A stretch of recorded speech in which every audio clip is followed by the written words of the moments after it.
Hello and welcome to the show. What better way to start off the new year than with a top 10 list? People like top 10 lists. And for today, I am going to take a look at my top 10 driving games of all time. I have to say, this idea came. I was watching Nerd Cubed. He did a top 100 games of all time. I was watching that series, thoroughly enjoyed it. It's a fantastic, fantastic series. And when it came to an end, it did get me thinking, what would be my favourite driving games ever made? And then I got thinking for quite a while, sort of 2 or 3 days, and decided to try and put it into a list and hope that it would make an interesting video. And well, the order, if I was making a clickbait video, I would say that, number one will surprise you. In all honesty, it actually surprised the crap out of me when I came to do all of this. However, yeah, hopefully it won't be too controversial. I think that's a word. A list, this one. It's certainly an interesting one. Anyway, we start with number 10. And that would be Enthusia, professional racing. I've done a video on this and a couple of live streams as well on Enthusia. It's a classic PS2 game. Certainly to look at, you will get plenty of Gran Turismo vibes. The menus, all very similar. The graphics, admittedly, it is from a similar era. But yeah, graphically speaking, very, very similar in many ways to Gran Turismo. You do get plenty of information in Enthusia. There's plenty of sort of telemetry. It'll throw all sorts of information at you. Most of it you don't quite understand. However, it will throw it all at you. The handling physics are actually very, very good. It's for, a PS2 era simulator game. It is actually really quite good fun to drive on. However, that's not why it makes the list. Mostly why it makes the list, while all of those things are, all very well and good, mostly why it makes the list is its way of giving you cars. Most games these days opt for a currency system. You have to earn, you compete in races, you probably get 20, 30,000 monies, whichever currency it's working on, to go and buy a first car, and then you go out and do races, you earn money, then you buy a next car, and you have to buy specific cars for categories and so on and so forth. Which is fine, absolutely nothing wrong with that system. They either go for that route or they go for, complete a championship and then you unlock a specific car. You use that car to do other races and then complete championships and then you get unlocked cars through that way. What Enthusia does is it gives you random cars.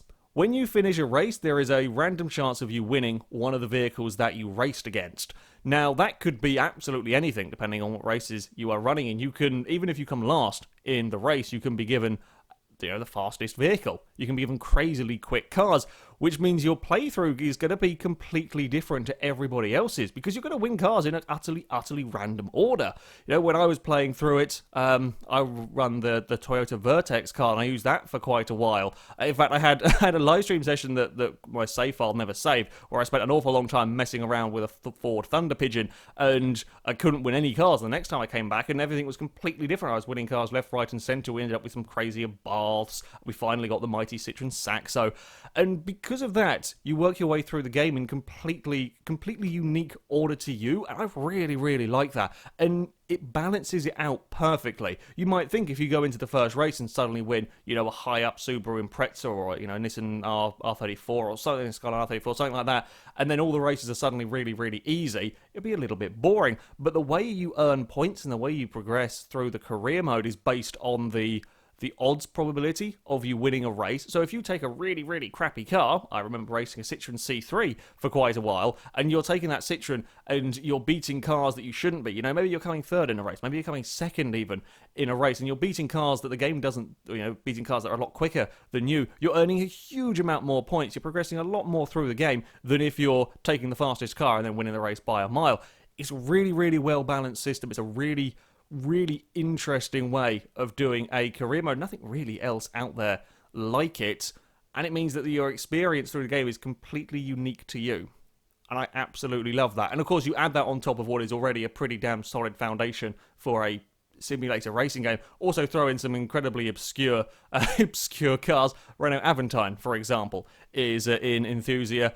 Yeah, it's absolutely fantastic. If you haven't never played it and you have a PS2 lying around, I very much recommend you go and pick up a copy of it because it is, a truly incredible gaming experience. On to number 9, and we have Midnight Club LA.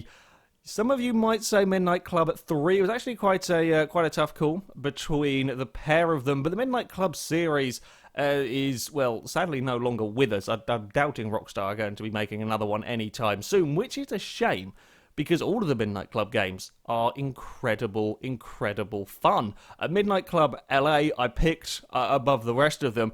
Certainly the older ones do feel a little bit dated, having gone back and playing Midnight Club 3. It does, feel a little bit dated. LA, of course, being for the 360, a much more modern game, still actually holds up pretty well today, I think. And while, yes, the older games do have a few more cities to go and explore, Midnight Club LA, again, a much more detailed city. It just simply had the technology was there to make a pretty damn interesting place to go driving with. It's a fantastic arcade racer.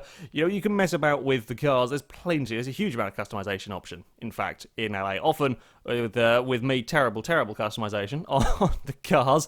It's always entertaining going back to look at your old save files on it and seeing what on earth you did. I did some hideous things to a poor Celine, and I think it was a Mustang of some sort. It might have been a Celine Mustang. I did some hideous things to cars on there.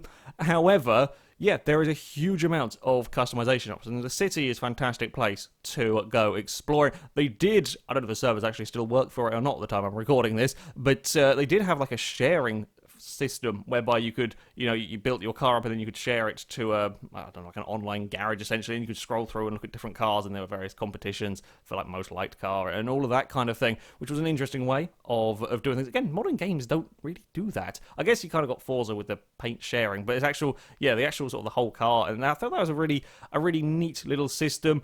And one of my favourite aspects of Midnight Club, add on to all of that arcadey crazy goodness, was the checkpoint races, where it basically gave you checkpoints and then said, go and figure out the fastest route. And that was it. You didn't have to take the checkpoints in any particular order. I love the tactical element of that one. It could be very frustrating, do not get me wrong. There will probably be much swearing and the occasional controller throw across the room at it, but when you get it right, when you find that sneaky tactic, when you find the best way to get through all of these, and of course the city is fantastically explorable. There are many shortcuts. You can crash through shopping centres and all sorts of things going around.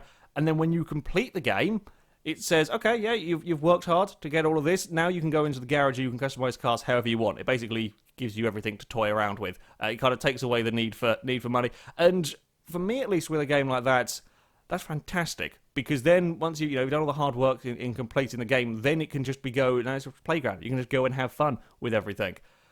And yeah, it is a really, really solid game. It is a shame that we may well not see any more Midnight Club in the future, because LA was an absolutely fantastic game, as was Midnight Club. In fact, as were all of them. Midnight Club 3 as well. Incredible with their amount of customization, the amount of crazy things you could do with the cars.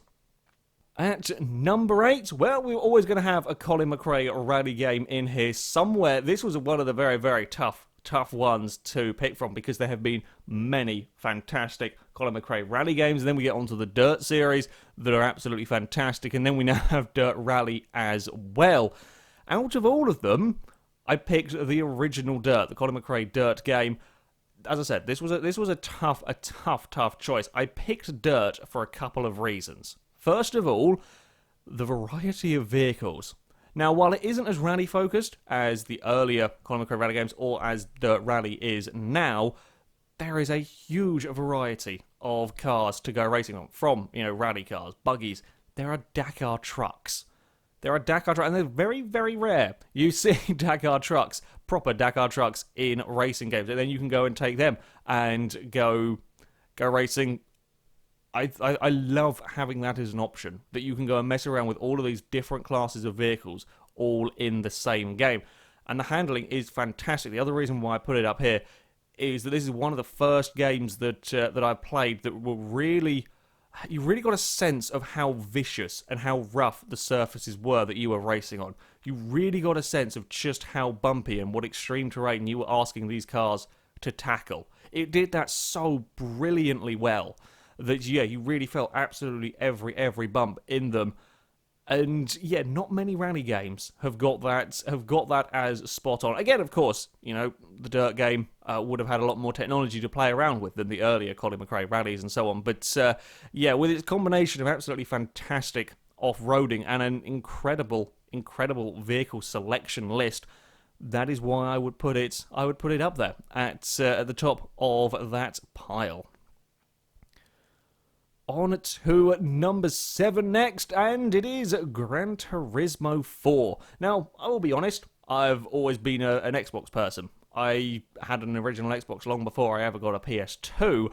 However, I was always very, very jealous of PlayStation players for having Gran Turismo 4, because it is the beginning of the kind of car collecting game where you have a garage and you earn money to build up your collection of cars. Gran Turismo 4 was the first one that really properly started that want for collecting all of the cars in a game.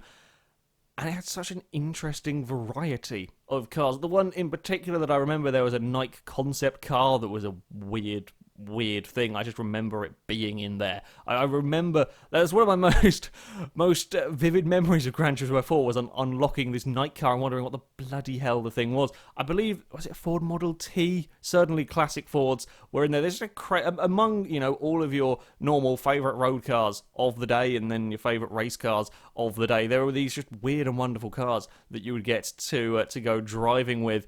And I love that. I love that about the game. And they had the used car lot. Again, another great thing.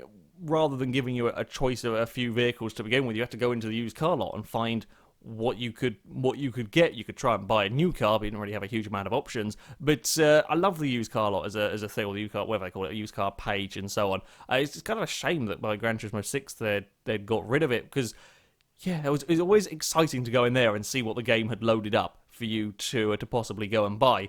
And of course, taking all of that aside, it's an incredibly solid racing game. Huge amount of races to go through. Again, spot on physics. For the era, not much drove better than Gran Turismo 4. You had the B-Spec mode where you could be like a race engineer, and you could swap into B-Spec mode halfway through a race. So when you were doing an endurance race, I remember doing this a few times, you would start off the endurance race, I'd drive as far away from the AIs as I possibly could, and then, put it into B-Spec mode and leave my PlayStation on overnight and hope I come back and the AIs haven't binned it in a wall and lost all of my race. There's so many things to be doing in Gran Turismo 4. That it absolutely has to have a place on this list. It's actually held up pretty well also for such an old game. Going up against the likes of later Gran Turismos and so on, it still looks pretty good. Yeah, the sounds are not Gran Turismo's strong points. Neither are the collisions and damage, but the rest of it far outweighs those downsides. In 6th, we find Need for Speed Underground 2. Might surprise some of you that it's not quite higher up the table. As I said, this is a tough competition in here. If Underground 2 is in 6th place, for me, Need for Speed Underground 2 was the first first real open world game that I probably got into. Definitely the first open world driving game that I played, and because of that, it certainly does have a special place. Just having the freedom to take a car and go anywhere. You weren't restricted to a racetrack or a particular route. You didn't have to specifically drive from point A to point B. If you wanted to go and wander off around the city before you went to whatever destination you were supposed to be going, you were more than welcome to, or get completely distracted and chase something off halfway across the map before realizing it's completely the wrong direction for where you're supposed to be going, or just generally get lost. And that was, to me, certainly as a kid, that was absolutely fantastic. And the city was great to explore. It was it's a lively city to go and drive around. There's plenty of interesting sights, and there's plenty of memorable places, which make it somewhere that you learn. You learn where the various locations are. I've long since forgotten it, as you probably saw when I did go back and play the game. But at the time, when you were playing it, it's a fantastic, fantastic city. And the handling system, while, very, very arcadey, this game, it had a surprising amount of depth. A lot of it I didn't actually realise when I was, playing it as a kid. Never realised just how in-depth the tuning went for the cars. You could customise the setup for various events, and it really did make a big, big difference to the way the cars handle. And that's in an very arcadey racing game. And then you have the car customization. While, yes, it looks horribly dated now, at the time, that was kind of the style for a lot of the cars. And there is a huge amount of customizability for the cars. Massive number of parts for the vehicles. Yes, a lot of them did kind of interswap between them, and some of the body kits looked absolutely shocking on some of the cars.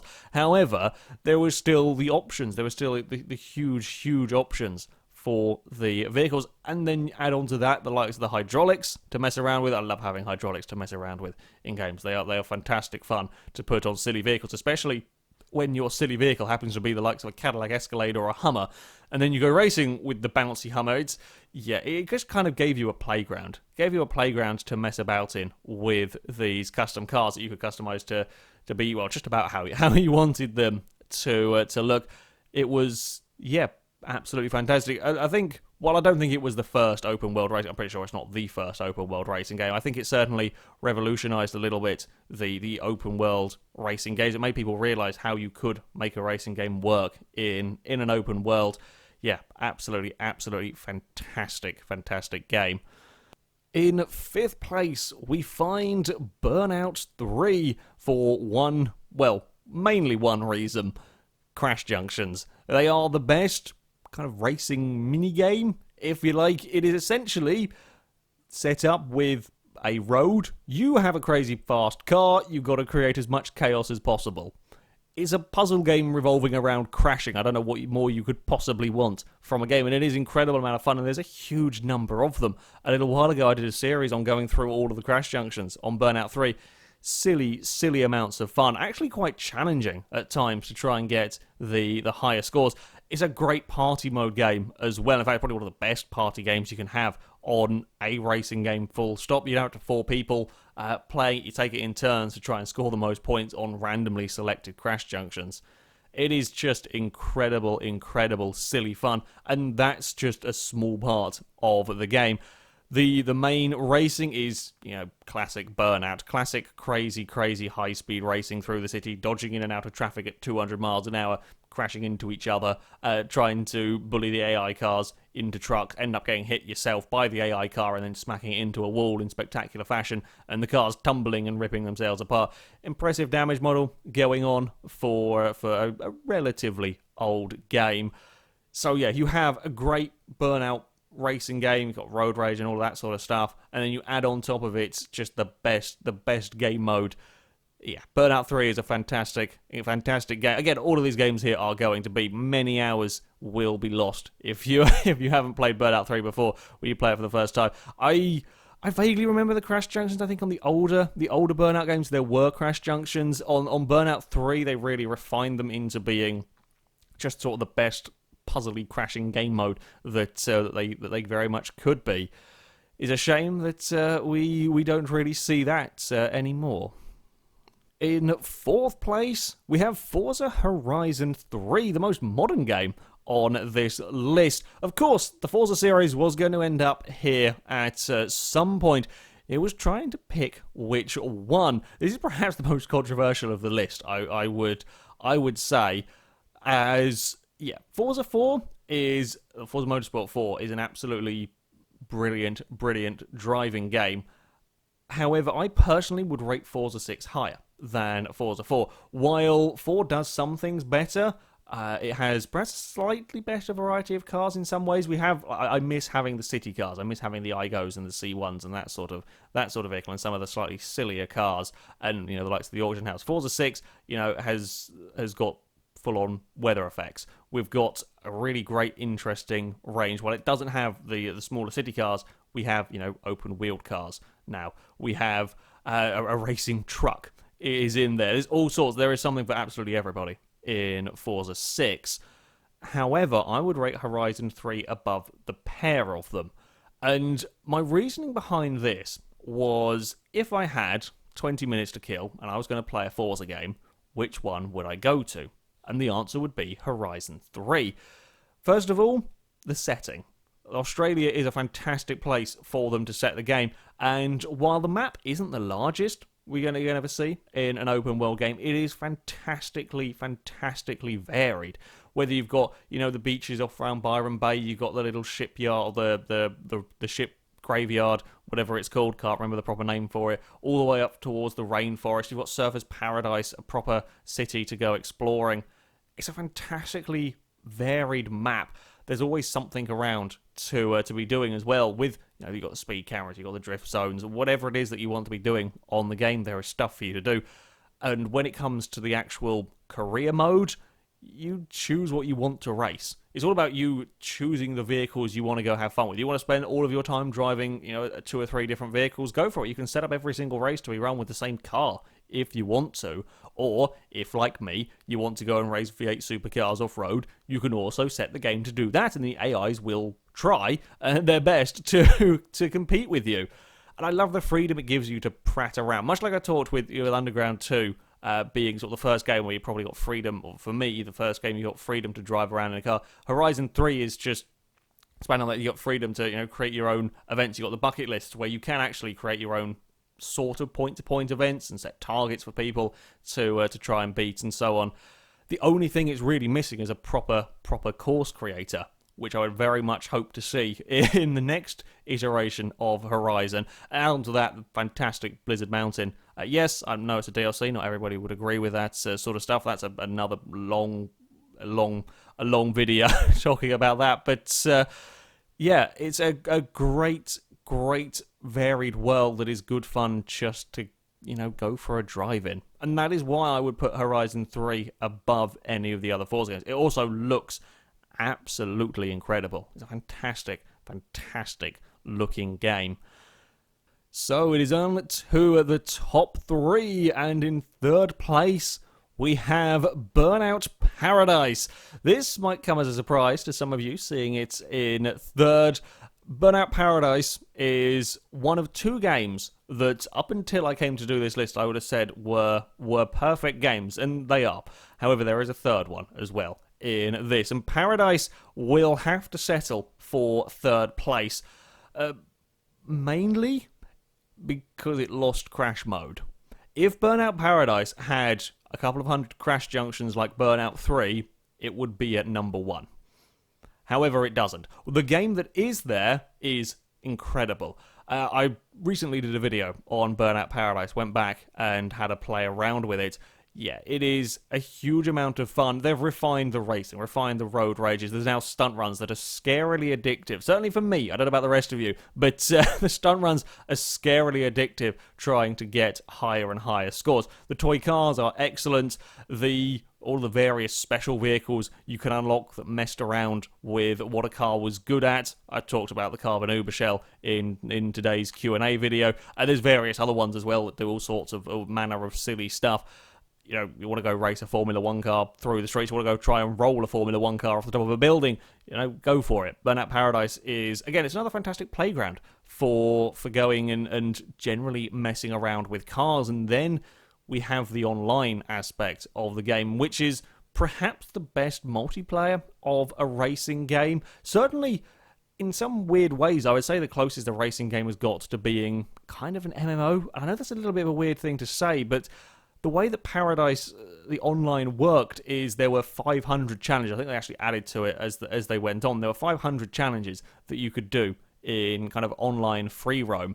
Some of them were 2-player, 3-player, 4-player, 6 and up to 8-player, I think it went to. And you would have to all work together to complete these goals. Now, there might be simple ones. There might just be a simple completed jump. It might be complete a number of barrel rolls, and there was just so many to get through, and they were a huge amount of fun to do, especially some that required you, to be in the airport and do a specific roll through a specific loop. And then, the first car to do it would then go and sit and park up, and you sit and watch everyone else trying, and everyone would try and fit the same cars into the same space, and that never worked. And then you were on the clock, you had to do it at a certain amount of time, and it all got frantic towards the end of cars throwing themselves across the track trying to get to it. It was absolute mayhem, but a huge amount of fun in all of the chaos. Add on to it, of course, an absolutely exquisite handling model. You're doing, again, much like Burnout 3, much like all the Burnout games, you're doing many hundreds of miles an hour weaving through city traffic, but you're always in perfect control of your car. It's always, you're always knowing what the car is capable of. Yeah, you pull the brake and you'll be sliding around the corner, but you have such fine controls that you can pull off incredible maneuvers with the car. Add on to that some of the best DLC you'll ever see in a racing game, with the Big Surf Island being an absolutely crazy stunting area. As I said, the toy cars. There were bikes added to the game. A free update, they gave you bikes to go and take on Burnout Paradise. Unfortunately, I don't think you can race the bikes against the cars. You have to load up a slightly separate world. However, still the fact that there are bikes to go around, is, just a different challenge. And the bikes had a bunch of challenges added into free roam as well. Races and road rages and marked man and so on, they never quite worked as well when you played them online. Often, if there was a little bit of lag, that kind of didn't really work with the crashing. However, the actual free roam stuff was truly, truly incredible as an online experience. I spent almost an entire summer holiday one year just playing Paradise, unlocking and completing everything. It was a well spent summer holiday. There was many hours have been sunk into Burnout Paradise, and I regret absolutely none. In second place, we have PGR4. All of the Project Gotham racing games have been fantastic. However, PGR4 especially deserves a place right towards the very top of this table. It did weather in a racing game like nothing else has, certainly nothing else had really at the time, and very few games have actually even got close to it since.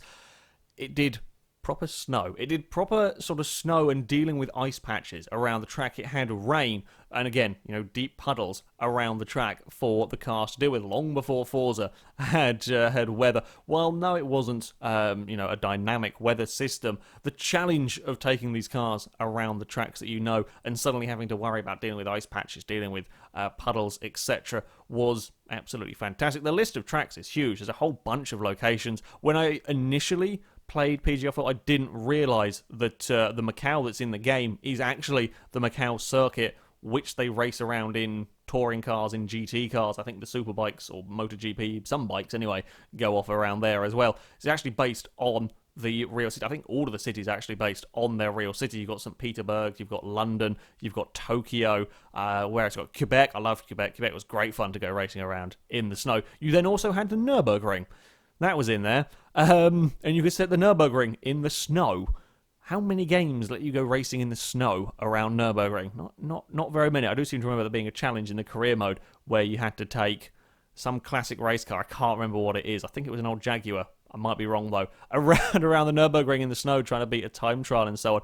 There are all sorts of different game modes, all sorts of different challenges in the single player with having to get through or not knocking cones over and trying to get around stuff as quick as possible. The kudos system was an interesting one as well, when you do whatever sorts of stunts that you might be doing in a race, whether it be power slides and all of that kind of thing. You would be gaining points, much like the skill points you got in Forza, only these were actually used as currency to go and unlock various things for the game. It is an incredible racing game. The handling, again, it's a relatively arcadey game, is PGR4, but the handling is fantastic fun to go racing with. And then the vehicle list is incredible. There were all sorts of vehicles. It's also one of the very few games that let you race cars against bikes.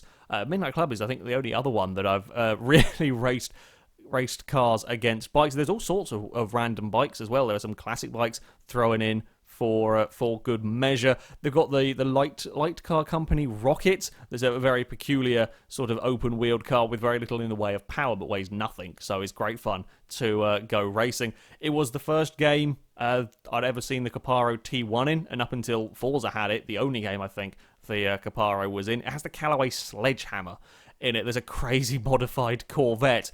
It's just a fantastic car list, and along with your usual expected favourite vehicles are probably going to be in there as well, and then you add on a huge amount of kind of weird and wonderful cars that you want to go racing with all sorts of different cities to play around in. And then we have the online mode. Now, PGR3, I will admit, did a better job with the cat and mouse game mode. I don't know what racing game first had cat and mouse in it. What I do know is PGR3 was absolutely incredible. PGR4 was not quite as good. I didn't like the way that the cats were going to ghost mode after a relatively short amount of time. It meant the fancy elaborate traps that you could construct in PGR3 for blocking in the mouse didn't work anymore. And yeah, I don't know.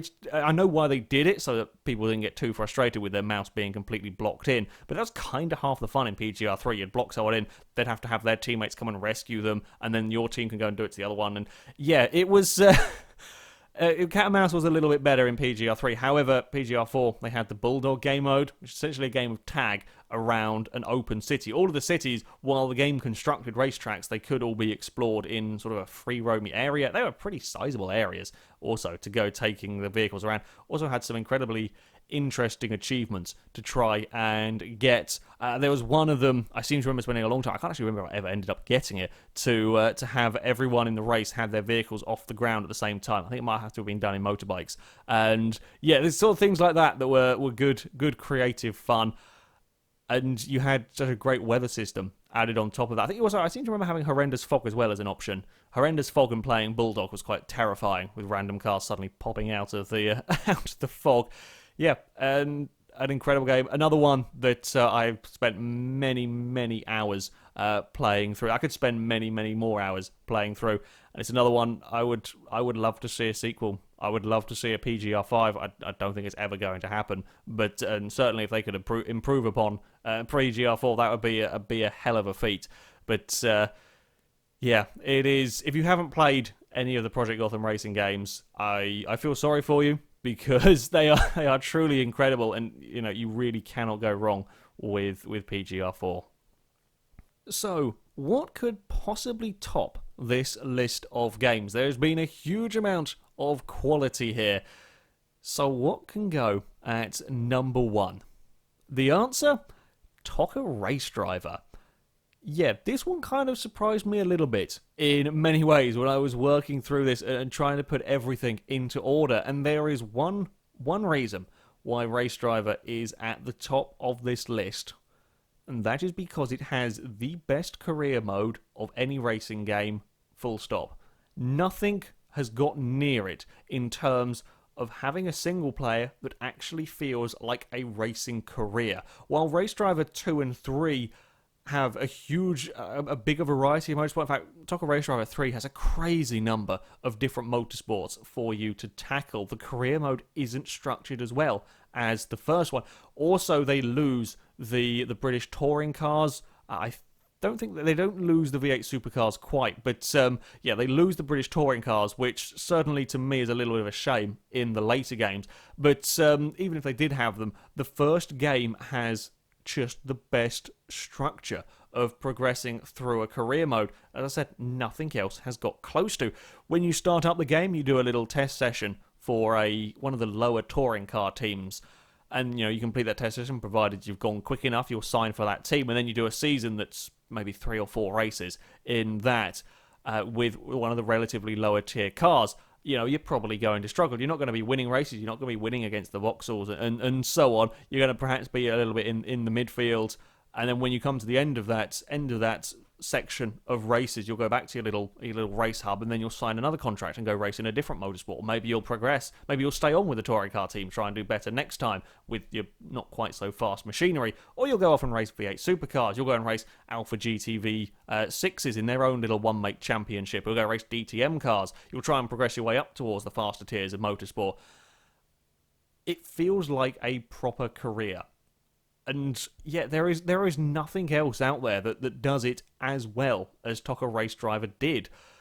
Yes, again, we're talking about a relatively, and I've found a lot of this, that the slightly more arcadey of the handling style of games actually made better games than just the ones outright trying to be simulators. They're just more fun to play. And yeah, Toca Race Driver is not a full-on simulator. When I went back to play it a little while ago, it takes a bit of getting used to because the cars have horrendously powerful brakes. And you can take quite a lot more corner speed than perhaps you are expecting. However, it's still a really good handling model. Once you've slightly readjusted what you know the cars can do, it's an awful lot of fun to go racing with. It has a proper first-person camera view. I didn't realise that when I played the game as a kid. When I came back, I actually found out that it did. It's not a full cockpit view. It has kind of camera sort of sat on the dashboard almost, but still, it would probably be the first game that I would have seen. And as I said, not that I realised it did have an interior view when I was a kid, but certainly it would have been the first one had I figured that much out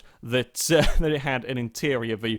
It did oval racing. It had all sorts of different real-world circuits, especially for me at that time watching a lot of touring cars. Having all of the British circuits in there to go a race around was something that you didn't see in a lot of games. It even had ovals, like actual, was it Bristol? It had as an oval. I remember spending one of my favourite game modes to do on Toca Race Driver was to do Bristol with the TVR speed 12 and stick on as many AI cars as I could and as many laps as I could and see how long you could survive until you wrecked it. Because it was going to happen at some point. The speed 12 is bonkers. And yeah, that was fantastic fun. Yeah, the car list was incredibly interesting. Again, it's not the biggest list, and it's not as big a variety of motorsports as perhaps Race Driver 3. However, there was still an excellent variety of them.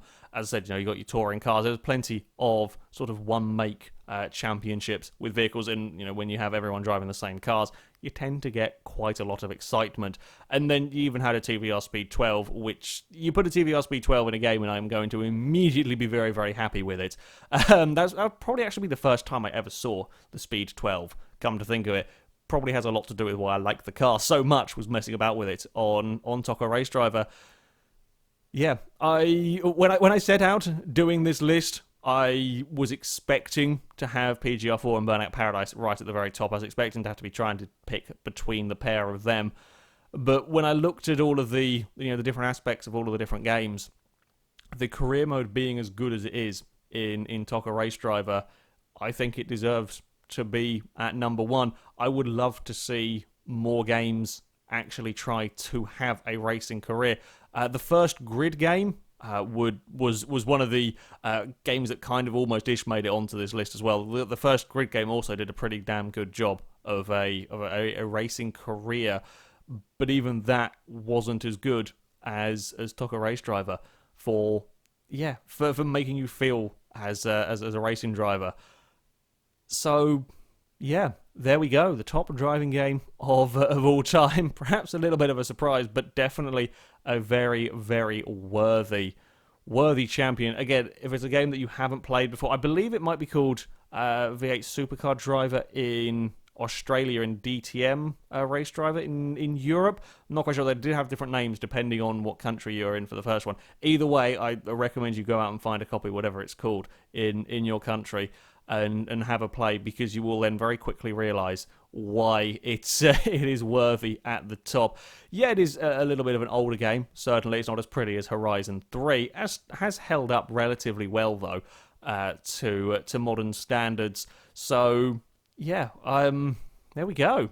That is my list, and hopefully I won't have created too many arguments. I think it's a relatively fair list. However, that is going to be it from me. Thank you very much for watching, and until next time, goodbye.